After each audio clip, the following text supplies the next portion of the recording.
Boa noite a todos. Eu acho que o nosso Mestre Jesus fez um sinal aí para a chuva, ó, sossega um pouquinho, né, para a gente poder transmitir alguma coisa com relação à reencarnação.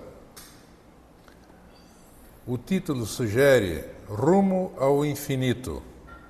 Estamos rumando ao sem fim infinito. In em grego é negação. Infinito, sem fim. Mas aparentemente isso não é uma coisa chata. O que nós vamos fazer nesse infinito, nesse andar sem fim? É que cada vez que nós retornamos aqui, nós fizemos alguma coisa diferente da anterior. E vamos indo. Temos muitas encarnações pela frente. Vai chegar uma época em que os nossos problemas aqui na Terra estão resolvidos. Não temos mais uma pendenga com ninguém. Está tudo certo. Aí não precisamos reencarnar mais.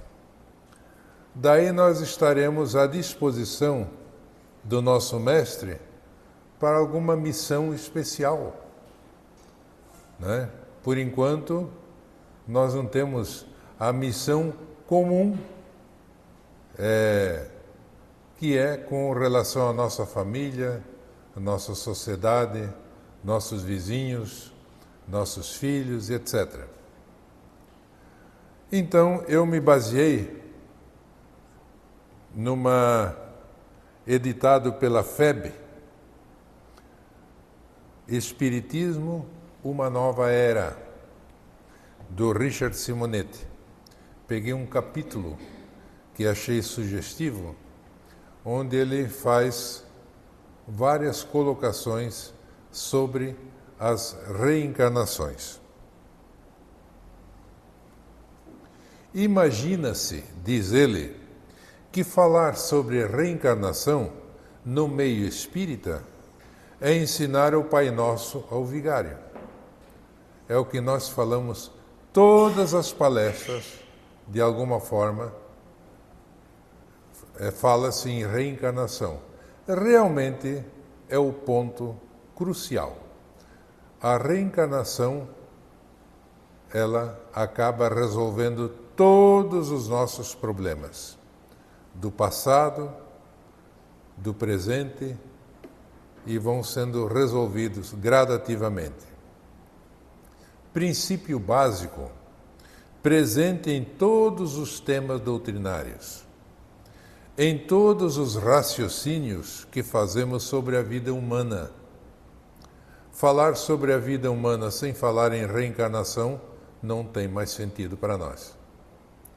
Seríamos, os adeptos do Espiritismo, doutores no assunto. Grande engano. Nós temos que ir repetindo e nunca chegamos no final.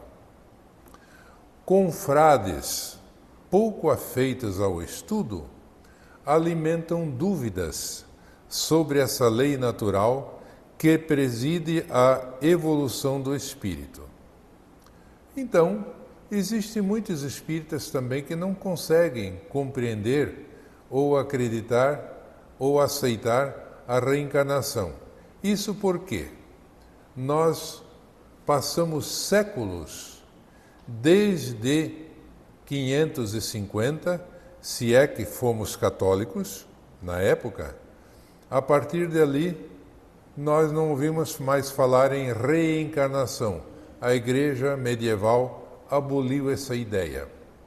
Antes se acreditava, como nós vamos ver. Fora do meio espírita, as concepções beiram o absurdo. O que seria esse absurdo? Há o lamentável equívoco da metempsicose. O que quer dizer isso aí?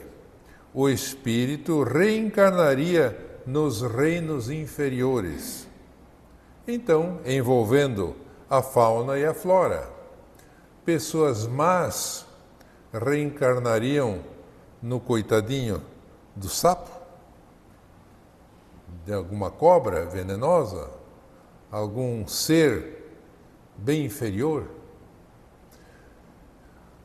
E os espíritos bons, pessoas boas, ao reencarnarem, reencarnariam numa ave, numa coisa linda, num animal, né? Espetacular. Essa é uma ideia que existiu na antiga Grécia. O espírito reencarnaria nos reinos inferiores, envolvendo a fauna e a flora. Os adeptos da metempsicose têm grande respeito por animais e vegetais. E por que esse respeito? Não mate a mosca que se aproxima. Pode ser a sua avó, ou um animal qualquer, eu vou matar, mas espera aí, pela metempsicose pode ser um parente meu, né? Então, por isso que esses adeptos têm um profundo respeito com os reinos inferiores. Se a reencarnação é uma lei natural, perguntam religiosos que a contestam: por que não está na Bíblia? A Bíblia não fala em reencarnação, por que não está lá? Quem disse que não? Em várias passagens da Bíblia há claras referências. Eu vou mostrar algumas. O profeta Malaquias diz sob a inspiração de Jeová, Malaquias 4:5: Eis que vos enviarei o profeta Elias, antes que venha o grande e terrível dia do Senhor. Esse grande e terrível dia do Senhor é a vinda do Cristo. Eis que vos enviarei o profeta Elias. Como? Através da reencarnação. Não tem outro jeito de voltar Elias para o nosso meio. Antes que venha o grande e terrível dia do Senhor. Oprimidos por Roma, os judeus aguardavam ansiosamente o Messias e elevar Israel ao domínio das nações. É algo que os israelitas acreditam até hoje. É o povo escolhido por Deus e o domínio, seu centro das nações. Diga-se de passagem que Jesus não foi aceito pelo judaísmo. Aliás, só relembrando uma passagem, Jesus, antes da sua missão, ele foi para a sinagoga de Nazaré, terrinha dele, onde ele nasceu. E foi lá, na sinagoga judaica, e como era praxe naquele tempo, o rabi, o chefe, pegou a Torá, abriu, colocou ali, e alguém podia ler e explicar o que entendia. Naquele tempo já existia grupo de estudo nas sinagogas. E hoje podemos perfeitamente imaginar isto aqui, uma sinagoga, onde se discute, grupo de estudos pela manhã, onde escuta alguém falar alguma coisa. Diga-se de passagem, Jesus não foi aceito pelo judaísmo, particularmente porque se esperava um guerreiro que empunhasse a espada. Aí ele leu um trecho de Isaías e explicou e disse, olha, hoje, nesse momento, está se concretizando essa profecia, quer dizer, com relação a ele. Ele foi expulso, os judeus não aceitaram. Foi expulso da sinagoga. Isso porque os judeus esperavam um Messias guerreiro que livrasse o povo das mãos de Roma. Não um pacificador que exaltava o amor e a fraternidade entre indivíduos e nações. Que loucura era aquela? Por isso que o pouco que Jesus trouxe, ele chamou de boa nova. Era o amor e a fraternidade entre indivíduos e nações, coisa que hoje algumas sociedades ainda têm dificuldade não de aceitar. Todo mundo sabe que tem que ser fraternal, mas e a prática? Problemas sérios ainda temos na época de hoje. Como está claro na citação, Elias voltaria no advento do Messias. Isso indica, obviamente, que o povo admitia a ideia de retorno à carne. Eles tinham uma vaga ideia sobre reencarnação. Achavam que ao menos pessoas importantes, como os profetas, voltariam, né? Essa história de Elias voltar era uma ideia que circulava no judaísmo. Por quê? Porque eles conheciam as profecias dos profetas. Malaquias, conheciam, o povo conhecia. Se Elias deveria preparar os caminhos do Messias, e se Jesus era o próprio, onde estava o profeta? Indagavam os discípulos.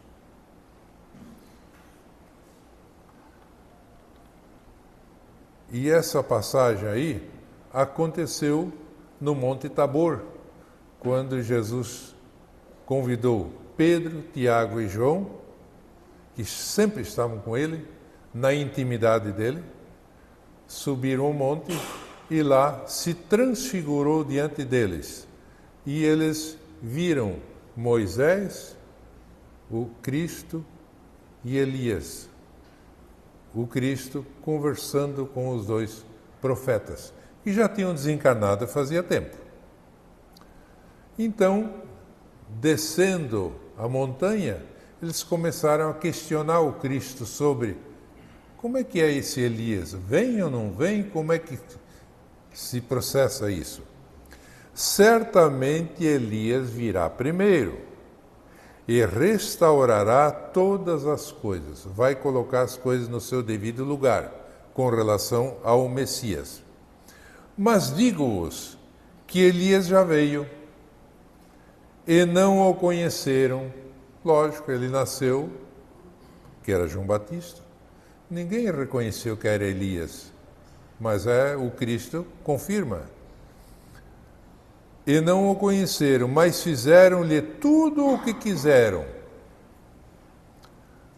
Comenta Mateus no versículo 13. Então entenderam os discípulos que lhes falara a respeito de João Batista. Isso aqui é bem resumido, mas a conversa provavelmente foi mais ampla. O Batista, João Batista, fora degolado, a mando de Herodes Antipas. Uma análise comparativa demonstra clara identidade psicológica entre os dois profetas, entre Elias e João Batista. O que eles tinham em comum? Ambos de hábitos austeros, veementes no combate à hipocrisia. Enfrentou Herodes, a esposa dele. Você não pode, Herodes, né?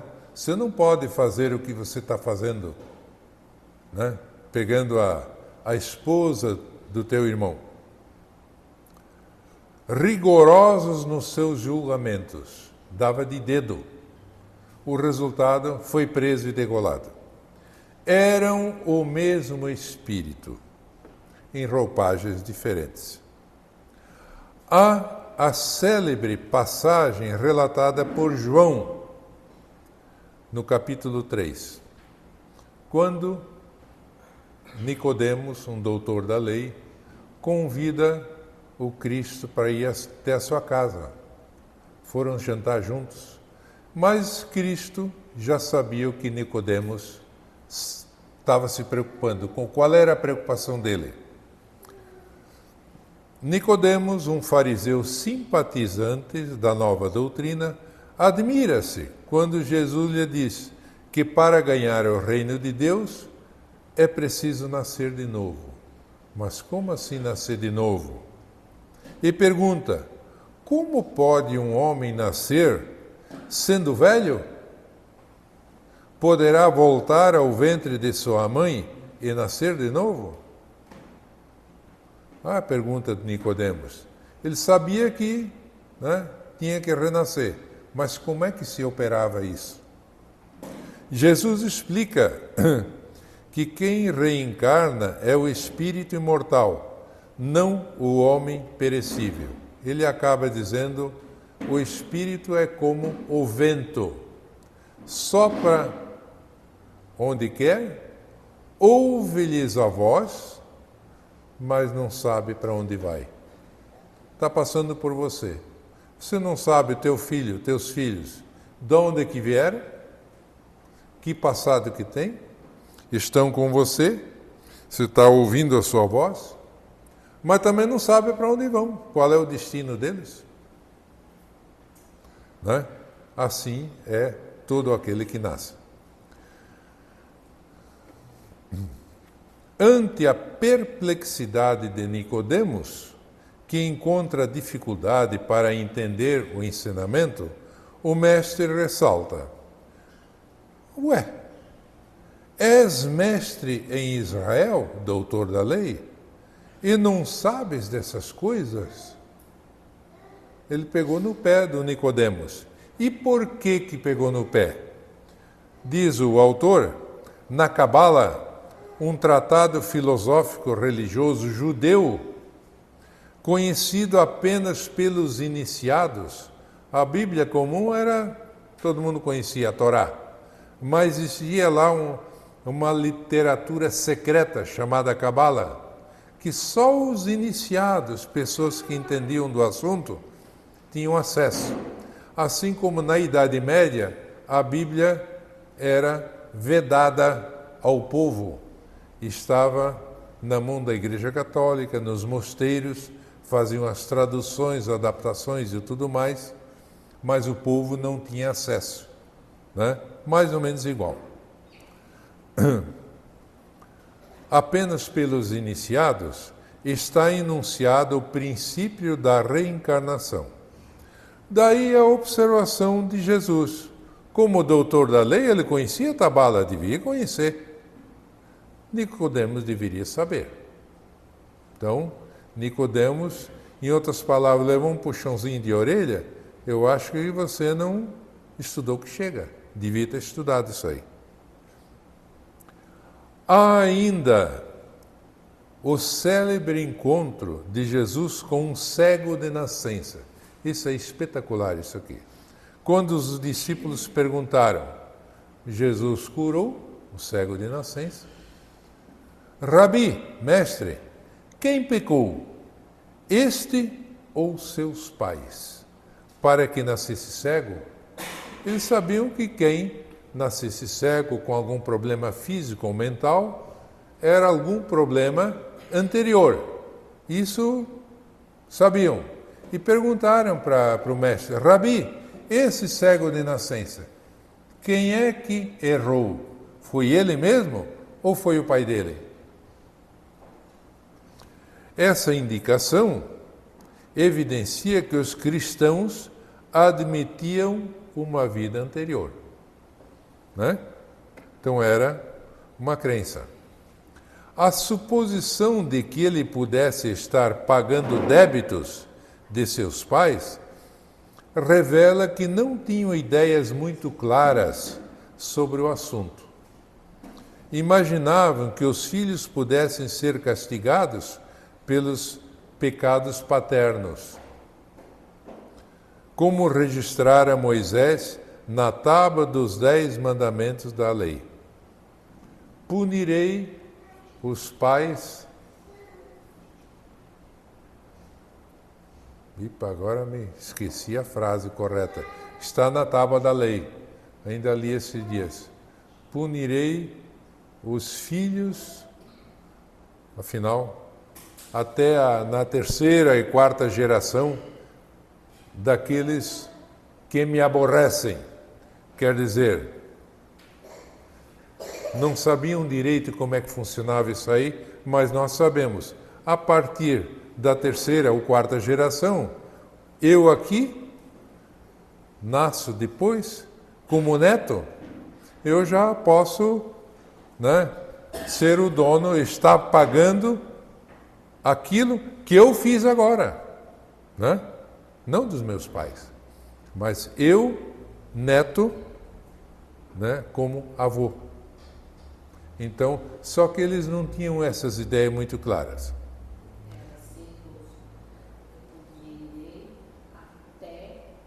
Sim, é. Aí é uma questão de tradição.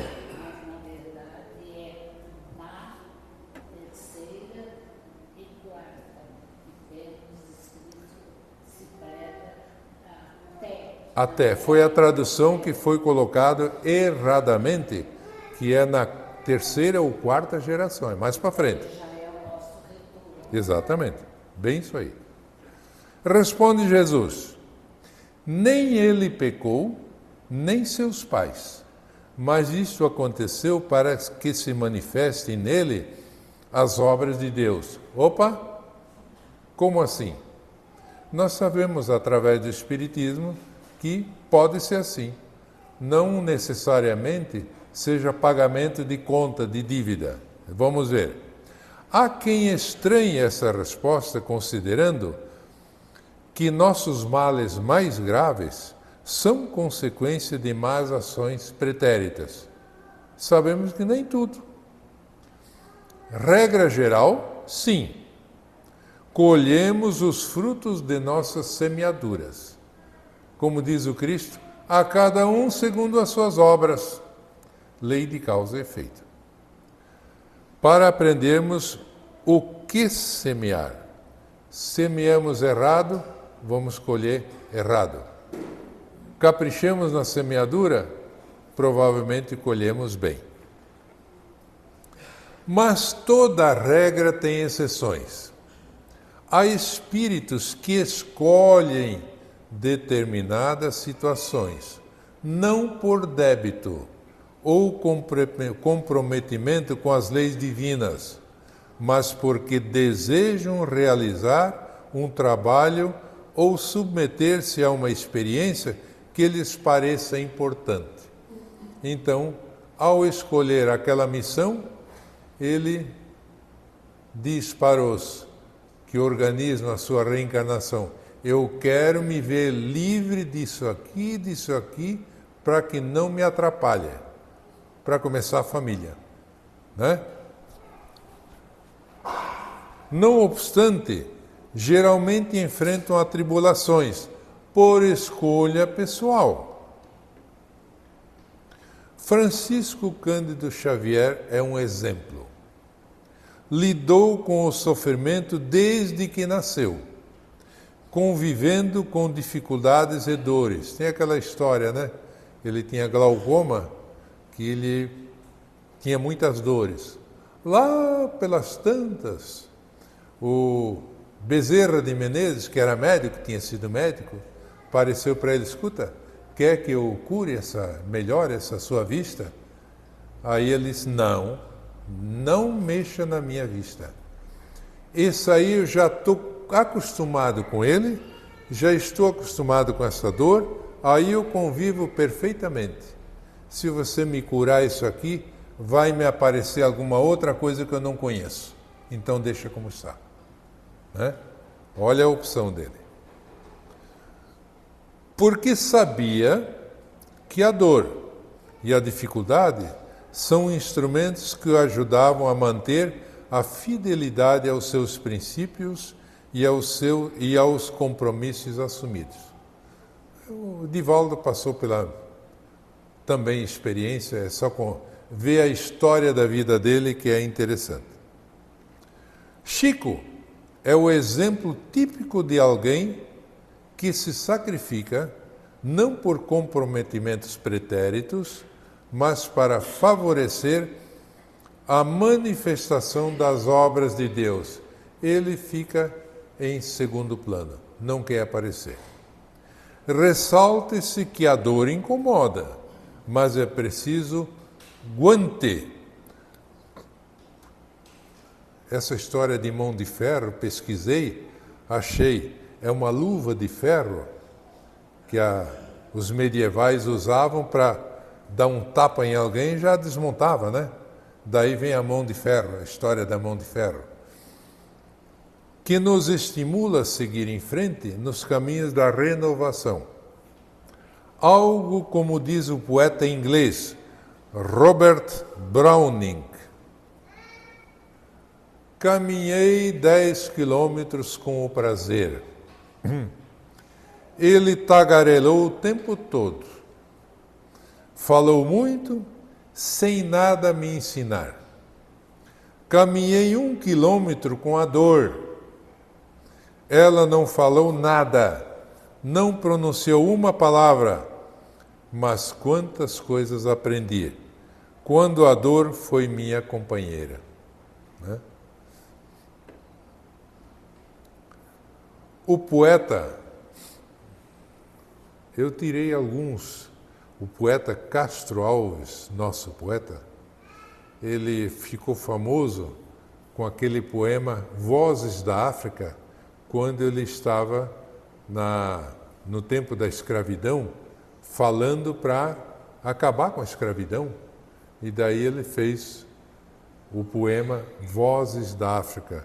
Gonçalves Dias também era da mesma época.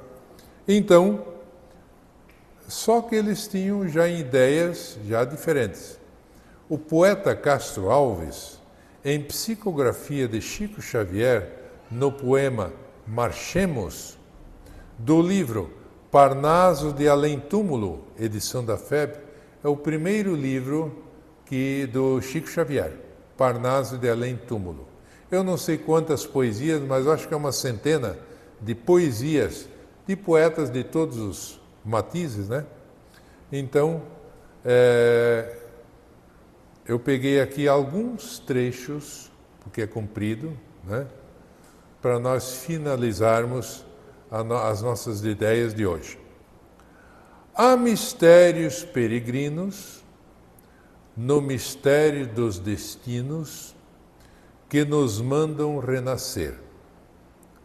Da luz do Criador nascemos, múltiplas vidas vivemos, para a mesma luz volver. Reencarnação, né? Buscamos na humanidade as verdades da verdade, sedentos de paz e amor. E em meio dos mortos-vivos, somos míseros cativos da iniquidade e da dor. É a luta eterna e bendita em que o espírito se agita na trama da evolução. Oficina onde a alma presa forja a luz, forja a grandeza da sublime perfeição. É a gota d'água caindo no arbusto que vai subindo, pleno de selva e verdor. O fragmento do estrume que se transforma em perfume da corola de uma flor. A flor que terna, expirando, cai ao solo fecundando, o chão duro que produz, deixando um aroma leve na aragem que passa breve nas madrugadas de luz. É a rija bigorna, o malho, pelas fainas do trabalho, a enxada fazendo o pão, o escopro dos escultores, transformando a pedra em flores, em carraras de eleição. É a dor que, através dos anos, dos algozes, dos tiranos, anjos puríssimos faz, transmutando os neros rudes em arautos de virtudes, em mensageiros de paz. Tudo evolui, tudo sonha, na imortal ânsia risonha de mais subir, de mais galgar. A vida é luz, esplendor, Deus somente é o seu amor, o universo é o seu altar. Uma excelsa voz ressoa, no universo inteiro ecoa, para a frente caminhai. O amor é luz que se alcança, tende fé, tende esperança, para o infinito marchai. E assim nós concluímos com a ideia do infinito. Nós temos o infinito pela frente. O que nós fizemos aqui, a nossa sombra, não nos interessa mais. Não fiquemos olhando aquilo que passou, mas vamos olhar para frente, porque para frente todos, sem exceção, segundo o que o Mestre falou, nenhuma ovelha que o Pai me confiou vai se perder. Então, todos, não interessa a situação em que cada um esteja, vão estar caminhando, um mais lento, um mais rápido, mas todos vão em direção ao infinito, em direção à luz, em direção a Deus. Que assim seja.